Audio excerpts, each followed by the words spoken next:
Makka bu. Tenga rahmat. Bo'ldi, to'xtat. To'xtat bo'ldi.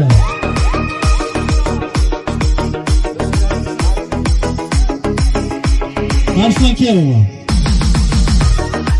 Sherkat Olliqli nomidan aytilgan bir odam tomoni Shahzobidin Arslon polvon ot Yakkabog'dan Dilmurod raisni marshini raqamlovchi bilan yakka qildi. Tabriklaymiz uni. Hammamiz shu yigitga ham o'tgan.